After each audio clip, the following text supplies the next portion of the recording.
Сәлеметсіздер ме оқушылар? Қазақ тілі сабағын бастаймыз. Бүгінгі өтетін тақырып ұлттық аспаптар. Мақсаты ұлттық аспаптар атауымен танысу, күнделік жазып үйрену. Ребята, тема сегодняшнего урока – национальные инструменты. Сегодня познакомимся с названиями национальных инструментов и научимся писать дневник. Бүгінгі өтетін жаңа сөздер жетіген. Жетіген – это семиструнный инструмент. Қобыз – это смычковый музыкальный инструмент. Сыбызғы – дудка, либо флейта – это духовой музыкальный инструмент. Асатаяқ – это ударный музыкальный инструмент. Және аспап сөзі инструмент деп аударылады. Енді осы сөздерді сурет арқылы қайталайық. Теперь, ребята, давайте с помощью картинок повторим название музыкальных инструментов.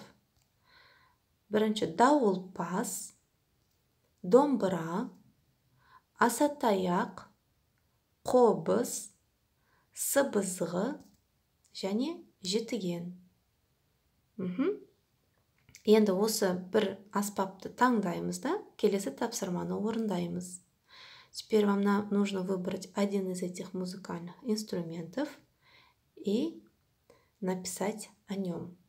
Мысалы, мынау дауылпаз, бұл ағашпен теріден жасалған. Оның бауы, таяғы бар. Это дауылпаз. Он сделан из дерева и кожи. У него есть веревка и палка. Сіздер де осылай жазасыздар. Тапсырма ауызша. Енді келесі екінші тапсырма сурет бойынша болжам. Ребята, посмотрите на картинку и попробуйте предположить, о чем мы будем сейчас читать. Ендеше мәтінді оқиық. 1801 жыл 20 шілде Сығанақ қаласы. Бүгін мен шілдеханаға бардым. Шілдеханаға атақты ақындар, палуандар, күйшілер мен әншілер шақырылған. Жақын ауылдардан әнші, сазгерлер келген.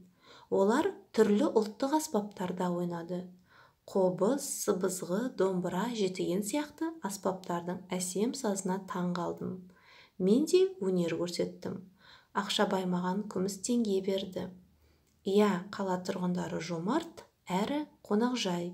Ертең тағы жазамын. Қайырлы түн күнделігім. Яғни бұл Әсеттің күнделігі екен, я? Ребята, этот текст отрывок из дневника Осеты. Енді тағы бір оқимыз аудармасымен бірге. Келесі мәтінмен жұмыс. Мәтін бойынша сұрақ құрап жаз. Теперь вам нужно по тексту составить вопросы. Мысалы, Әсет бүгін қайда барды? Куда сегодня ходил Әсет? Дальше составляйте сами. Задание письменное. Енді келесі 5-ші тапсырма, сұрақтарға жауап таңда. В этом задании мы с вами узнаем, что мы должны писать дневник и как должны его заполнять. Бірінші сұрақ, күнделікке не жазамыз?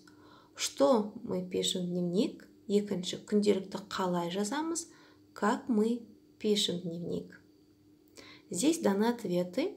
Вам нужно будет попробовать правильно выбрать их. Приостановите видео и попробуйте.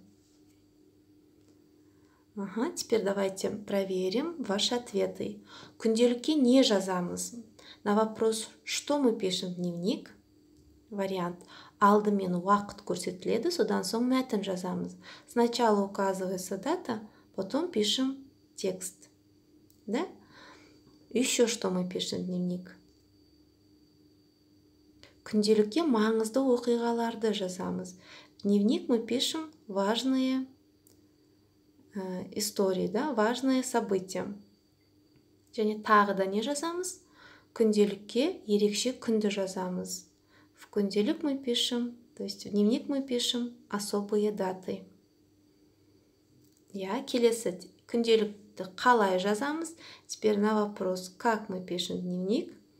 күнделікке күн сайын жазуға болады. В дневник можно писать каждый день.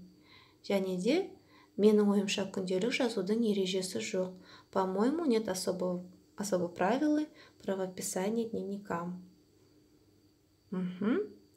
Жақсы. То есть мы узнали, что мы пишем в дневник и как мы пишем в дневник, да?